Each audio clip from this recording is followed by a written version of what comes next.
جب کر چکا تو اس کے شاگردوں میں سے ایک نے اس سے کہا، اے خدا، جیسا یوحنا نے اپنے شاگردوں کو دعا کرنا سکھایا تو بھی ہمیں سکھا۔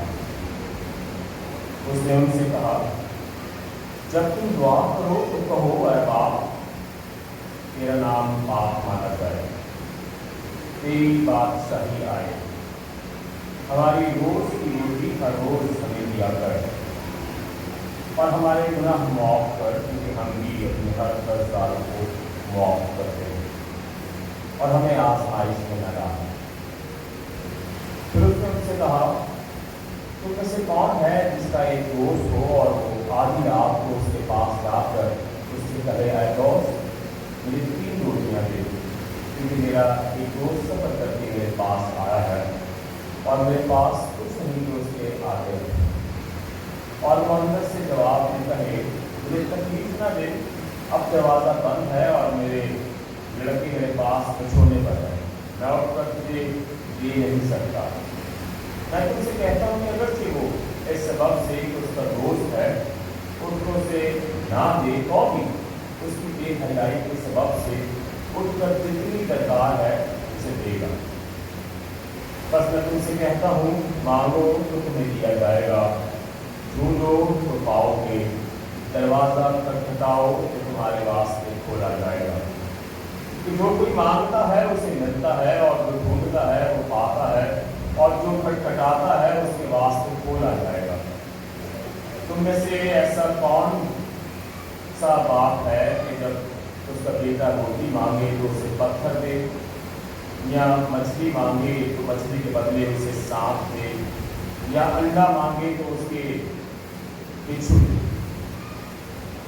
پر جب تم برے ہو کر اپنے بچوں کو اچھی چیزیں دینا جانتے ہو تو آسمانی باپ اپنے مانگنے والوں کو بالکل کیوں نہ دے گا۔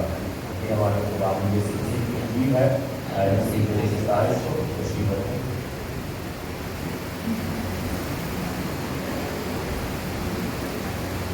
دعا کریں۔ مہربان قادر مطلق آسمانی باپ، ہم تیرا شکر کی تعریف کرتے ہیں تیرے ذکر کلام کے لیے جو ہماری زندگیوں کی ہدایت اور رہنمائی کے واسطے ملتجی ہیں کہ اس کی سمجھ ہمیں عطا فرما تاکہ خدا ہم اپنی زندگی ایسے مطابق گزار کر تیرے لائق بن سکیں۔ ہم تیرا ذکر کی تعریف کرتے ہوئے محنت کرتے ہیں کہ کلام کے سیکھنے سکھانے کے سارے عمل کو اپنے ہاتھوں میں لے لے، اپنے پاک کا خاص اور گہرا مساف آ کر سب کچھ مانگتے ہیں تیرے بیٹے اپنے خداوند یسوع مسیح کے وسیلہ سے۔ عید تثلیث کے بعد کا چھٹا اتوار ہے اور لیکشنری کے مطابق 2 تلاوتیں ہمارے لیے ضروری ہیں۔ خدا کے کلام کے حصوں میں سے اپنی زندگیوں کی ہدایت اور رہنمائی کے واسطے خدا کے کلام کو لیں۔ جب ہم لیکشنری کے مطابق ان تلاوتوں پر غور کرتے ہیں، ایک آیت جو ہے وہ تفصیل کر کے اس میں سے سیکھنے کے لائق ہمیں تقریر دینے کے لیے ان ساری باتوں پر دھیان لگانے کے لیے 1 گھنٹہ 2 گھنٹے 4 گھنٹے لکھنا چاہتے ہیں۔ لیکن جب ہم سب چیزوں کو ملحوظ خاطر رکھتے ہوئے آج کے اس موضوع پر خاص طور پر خدا کے کلام کو سیکھتے ہیں، جس میں ہم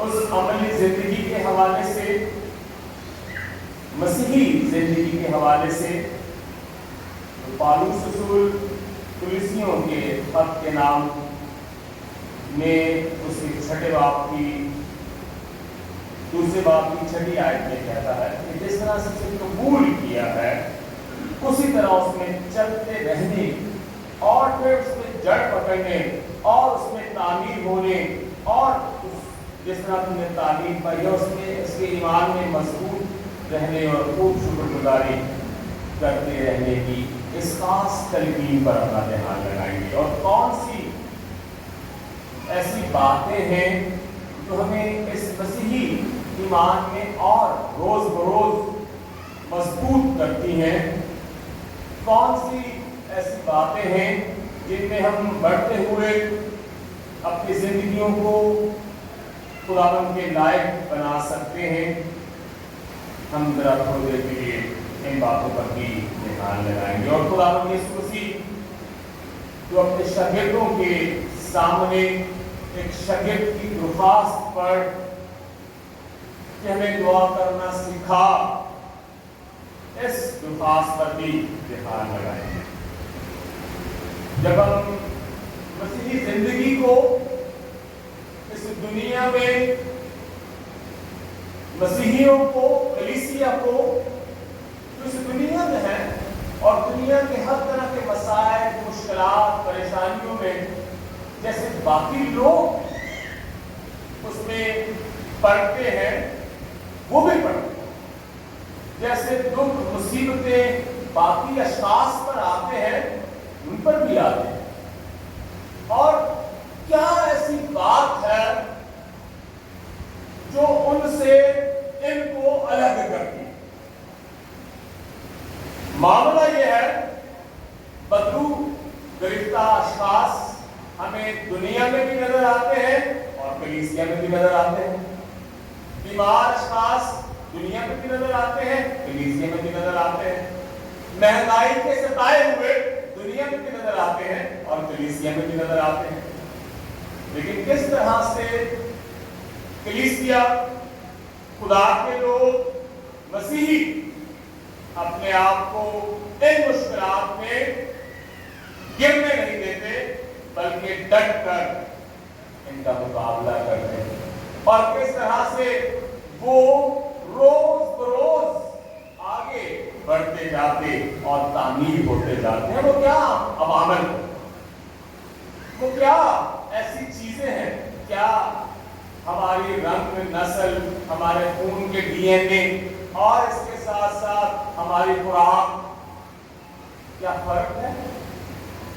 یا انہی 5 دریاؤں کی سرزمین سے اگی ہوئی گندم ہم بھی کھاتے ہیں، وہ بھی کھاتے ہیں؟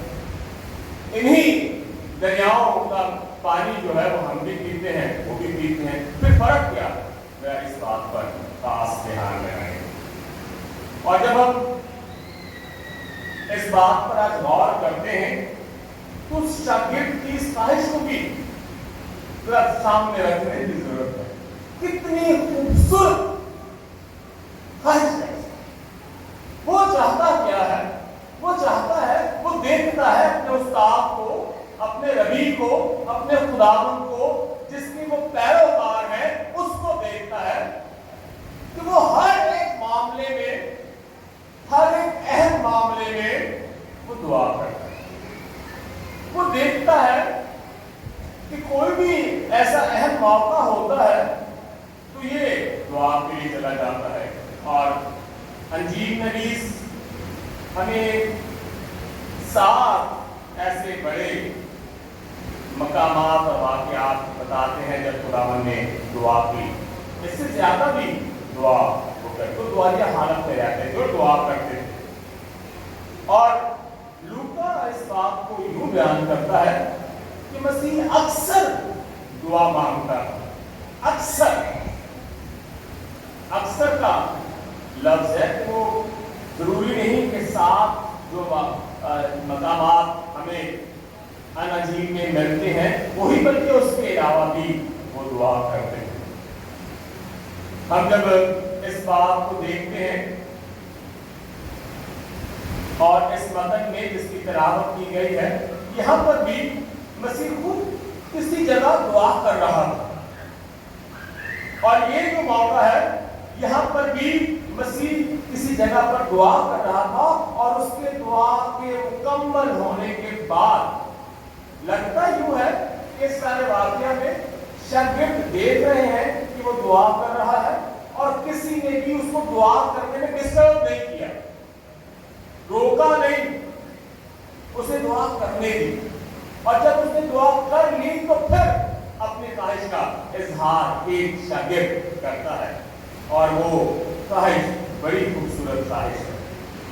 वो ख्वाहिश खूबसूरत ख्वाहिश है और वो कहता है हमें दुआ करना सिखा। वो यहूदी थे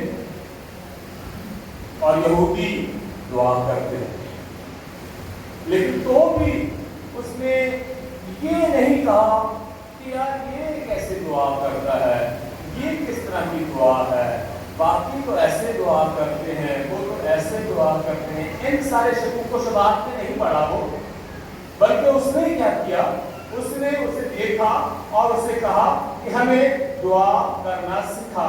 ये नहीं कहा कि हम तो बेहतर दुआ करना जानते हैं, हमें इसको सिखाने की जरूरत है, ये शायद सही तरह से नहीं झुका था, शायद इसने इस तरह से दुआ नहीं की, इसने उस तरह से नहीं की, ऐसा नहीं कहा। बल्कि वो अपने आप को उसके सामने पेश करते हुए कहता है कि हमें दुआ करना सिखा। और फिर हम जो वो 7 मकामात हैं जहाँ पर खुदावंद यीशु मसीह दुआ करते थे, और लूका क्योंकि इसे तफसील से बयान करते हुए इससे आगे बढ़ता है और कहता है वो अक्सर दुआ किया करते थे। बपतिस्मे के वक्त जैसे बपतिस्मा लिया उसने फौरन दुआ, बपतिस्मा लेने के फौरन बाद उन्होंने दुआ की। और इसका जिक्र लूका अपने अंजील में 3 बाब की 31वीं आयत में करता है। और फिर वो जंगलों में अलग जाकर दुआ किया करते थे, इसका जिक्र लूका अपने 5वें बाब की 16वीं आयत में करता है। वो पहाड़ पर दुआ करने को निकला और खुदा से दुआ करने में सारी रात गुजारी, इसका जिक्र लूका अपने 6वें बाब की 12वीं आयत में करता है। और इसके साथ साथ एक और अहम वाकया का भी वो जिक्र करता है। जब वो दुआ कर रहा था तो ऐसा हुआ उसके चेहरे की सूरत बदल गई, इसका जिक्र लूका अपने 9वें बाब की 29वीं आयत में करता है।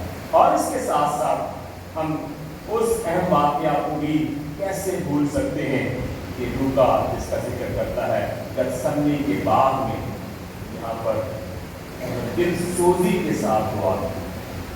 और फिर बाकी अनाजील में भी हमें इस बात का खास मालूम और इल्म मिलता है कि उन्होंने चर्च और कलीसिया के इत्तेहाद के लिए यूहन्ना की इंजील उसके 17वें बाब में दुआ। फिर हम इस बात को भी देखते हैं कि सलीब पर भी कलमात जो अदा किए गए उनमें से ज्यादातर कलमे दुआया हालत में थे, दुआ ही इस जुमरे में आते हैं। वो तो गतसमनी का बाग हो या सलीब हो, वो तो गलील के मैदान हो या पहाड़ या जंगल या कोई और मकाम, वो दुआ किया करते थे। और लूका इससे बड़ी ही खूबसूरती के साथ बयान करता है कि वो अक्सर दुआ किया करते थे। एक खुदा का खादम इस हवाले से हमारी रहनुमाई कर रहा है। वो कहता है कि जब हम दुआ नहीं करते तो लाशौरी तौर पर अपने आप को मसीह से बड़ा समझते हैं, इसलिए कि मसीह ने तो हर एक मौके पर दुआ की, और हम जब दुआ नहीं करते तो हम समझते हैं कि दुआ की जरूरत नहीं। तो दुआ एक अहम और लाजमी और जरूरी अमल है जो हमें आगे बढ़ने और इन मुश्किलात और इन बीमारियों और इन परेशानियों अंदर देखी और देखी तमाम हुकूमतों पर गलबा बख्शने में अहम किरदार अदा करता है। इसके साथ साथ हम इस बात को भी जानते हैं, और हम जब सांस लेते हैं अमले तनफ्फुस ये मुसलसल जारी रहने वाला अमल है। यहाँ मेडिकल के लोग मौजूद, अगर उस अमल में रुकावट आ जाए तो उसे हम क्या कहते हैं? मुर्दा। हम कहते हैं डेथ हो गई, मर गए, ये सांस नहीं लेता। पहले नंबर पर जब देखा जाता है ये जिंदा है ये मुर्दा है, और उसके नाक पर हाथ रख के देखें सांस ले रहे, ऐसे ही है ना। और जब पता लगता है कि ये सांस नहीं ले रहा तो हम जान जाते हैं कि ये मुर्दा। दुआ रूहानी सांस है जिसमें जैसे अमले तनफ्फुस में हम अपने अंदर से कार्बन डाइऑक्साइड गैस बाहर खारिज करते हैं और ऑक्सीजन अंदर इनहेल करते हैं, वैसे ही दुआ में भी अपनी गलतियां, कमजोरियां, खता, गुनाह, कसूर और बाकी सारे मामलात जिनसे हमें इंटरेक्शन होता है, जिनसे हमारा वास्ता पड़ता है, जिनसे हमारा दिल जख्मी होता है, जिसमें हमें और बहुत सारे मसाइल मुश्किलात, वो सारी बात निकाल कर अपने खुदावंद के सामने रखें। और जब हम दुआ में अपने कानों से खुदा की आवाज को सुनने के लिए आजू बाजू होते हैं और खुदा की कलाम को पढ़ते हैं तो ऑक्सीजन इनहेल करते हैं और वो हमें तसल्ली और इत्मीनान बख्शता है। और ये अमल जिस दिन, जिस वक्त, जिस शख्स से रुक गया, जिस तरह से जिस्मानी तौर पर पहचान ये है कि ये मुर्दा है, तो रूहानी तौर पर भी पहचान यही है कि ये मुर्दा है। और मैंने यहाँ आने से पेशतर भी, और जब मैं यहाँ आया हूँ तो भी मैंने इस कलीसिया को जिंदा कलीसिया देखा है। और अब आप जिंदा का लफ्ज इसी जुमरे में लीजिएगा। दुआ करने वाले, कलाम पढ़ने वाले, कलाम सुनने वाले, कलाम सुनाने वाले और दुआ करने और करवाने वाले, ऐसे लोग, यही कलीसिया। और इसमें रोज रोज अपने आप को और आगे बढ़ाने की जरूरत है। वो एक मौलम बाअमल, उन्होंने शागिर्दों को दुआ करना सिखाया अपने अमल से। इस ख्वाहिश को जो शागिर्द के दिल में आई वो कैसे आई? वो देखता ये था कि हम इसके साथ जहाँ बजा जाते हैं और जहाँ जाते हैं वहां पर मौजज़ात को भी देखते हैं। हम इसके साथ जहाँ बजा जाते हैं और जहाँ जाते हैं और देखते हैं कि इसको कोई और कुमक नहीं है, ये क्या करता है। उन्होंने इस चीज को इन्वेस्टिगेट किया, उन्होंने जाना कि ये अक्सर दुआ करता है। तो फिर उनके दिल में ये ख्वाहिश आई कि हमें भी दुआ करना सिखा। तो हम जब कलीसिया में अपने खिदमत को सर अंजाम देते हैं, और अगर हम कहें कि मैं बहुत टैलेंटेड हूं और मेरे अंदर बहुत फनकारियां हैं, लेकिन दुआ नहीं है, कुछ फनकारियां धरी की धरी रह जाती। खुदावंद यीशु मसीह अगर हर मौके पर दुआ करता और उसके शागिर्दों ने दुआ करते देखा और उस ख्वाहिश को भी उनके अंदर पैदा हुआ और उन्होंने जो है वो दुआ करने के लिए खास। एक और हम जो अहम चीज इस सारे अमल में देखते हैं, इसमें हमने रोज रोज एक दूसरे के साथ मिलकर आगे बढ़ने की जरूरत है। और कुलिसियों के इस खत में पौलुस उन्हें इस चीज की खास तलकीन करता है। वो जो सर है, वो जो हमारा खुदावंद है, और उसमें सारी अलूहियत की मामूली मुजस्समों को सुकूनत करती है, उसी से हम मामूल होते हैं। कोई और फोर्स नहीं है, कोई और कुव्वत नहीं है। और अक्सर और बेशतर लोग जो है वो देखते हैं और लोग जो है वो जानने की कोशिश करते हैं, सीखना किससे है? मसीह से। हम जो है अगर उसको छोड़कर किसी और के पास जाकर सीखते हैं, अगर उसको छोड़कर किसी और की तालीम के पीछे भागते हैं, और यहाँ पर ये लफ्ज फिलोसोफी इस्तेमाल हुआ है, जो और तरीकों से भी लोगों को सिखाता था, अपने इल्म से और फनकारियां भी जो है वो सिखाता था, तो हमें किसी भी और के पीछे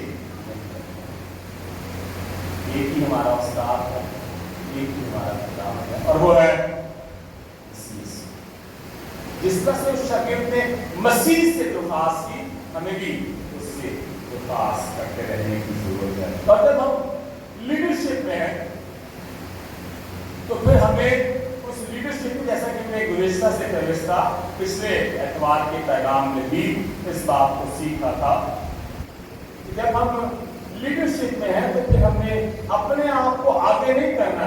देखो जी, मैं कौन दसने है ना, मैं आना, देखो मैं करना, मैं ये नहीं करना। बल्कि कहते नहीं, यीशु ऐसे करता था, यीशु ने ऐसे किया, यीशु ऐसे कहता है, यीशु ऐसे करता है, और यीशु ऐसे सिखाता है। फिर देखें किस तरह से आपकी जो उस्तादी है वो भी उस बड़े उस्ताद के अंदर आती है, और किस तरह से आपको बरकत मिलती है। इसलिए इस ख्वाहिश को जो दुआ करने की है, सीखने की है, इसे यीशु की नजर रखने की जरूरत है। और जो बड़े हैं, जो सीनियर हैं, जो ईमान में एक कदम आगे हैं हमसे, उन्हें जब हम देखते हैं तो उससे और ज्यादा हमें तकलीफ मिलती है। और वो उनकी जिम्मेदारी ये है कि फिर वो, मैंने एक जगह पर जब सीख रहा था खुदावंद के कलाम को, लोग जो है, हमें यीशु के लिए लोगों को जीतना है, यीशु के कदमों में लेके आना है, लेकिन हम क्या करते हैं? कलीसिया के कलमिया हम अपने गुलाम बनाना शुरू कर देते हैं, अपने कदमों पर लेके आना शुरू कर देते हैं। देखिए मैं असल अपने कदमों में नहीं लाना, यीशु के कदमों में लेके आना है। अपने शागिर्द उस तौर से नहीं बनाना, यीशु के शागिर्द बनाने के लिए उनको तैयार करना है।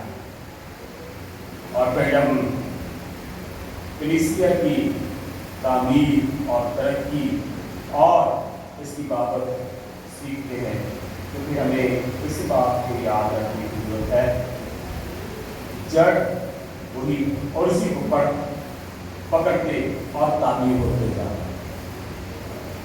उसी को पकड़ते, उसी को पकड़े रहने हैं और उसी में तामीर होते जाना है, अलग नहीं होना।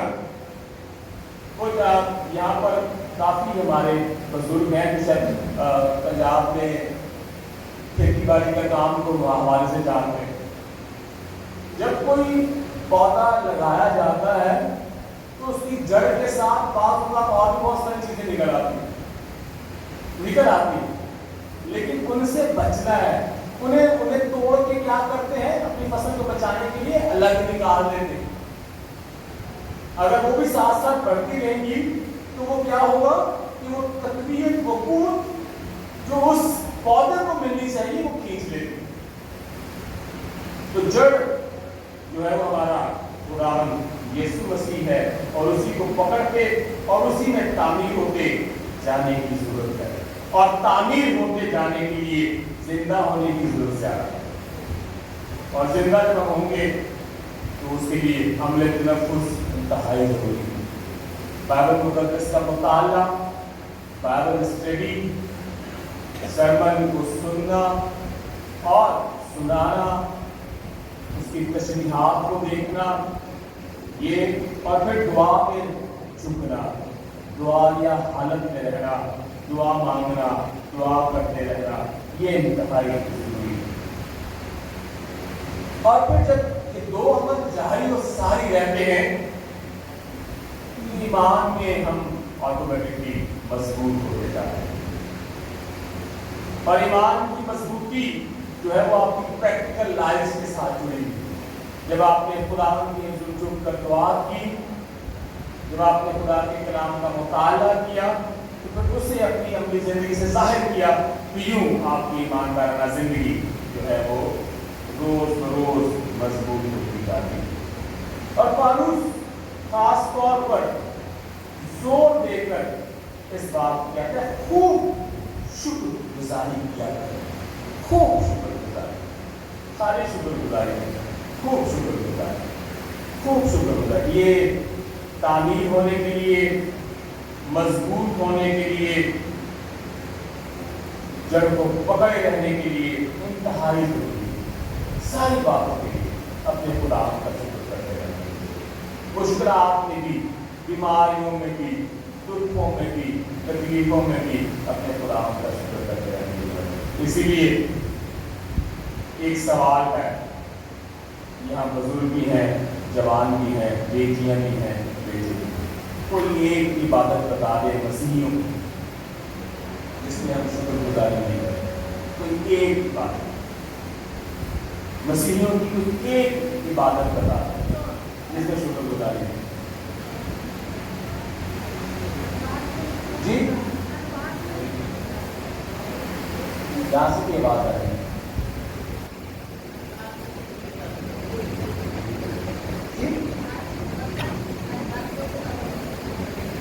ہماری ساری بات میں شکر گزاری ہوتی ہے، گڈ فرائیڈے کی عبادت میں شکر گزاری ہوتی ہے، ہم تو جنازے کی عبادت میں بھی شکر گزاری کر رہے ہوتے ہیں، میموریل سروس تو ہوتی ہی خاص طور پر شکر گزاری کی ہے، ہماری ساری باتیں شکر گزاری کی ہیں، کیونکہ خدا باپ کی، خداوند مسیح یسوع میں ہم سے مرضی لی ہے کہ ہر ایک بات میں ہر وقت اپنے خداوند کا اور تعمیر ہونے کے لیے، مضبوط ہونے کے لیے یہ عمل انتہائی ضروری ہے۔ ڈاکٹر یدیچو اپنی کتاب میں لکھتے ہیں، جو چیزیں نہیں ملی ان کے لیے بھی شکر گزاری کیا، جو چیزیں نہیں ملی ہیں ان کے لیے بھی شکر گزاری کیا کریں، اور پھر دیکھیں کس طرح سے وہ آپ کو مل جاتی ہے۔ آئیے اپنے سروں کو خداوند کی ذات میں دعا کریں۔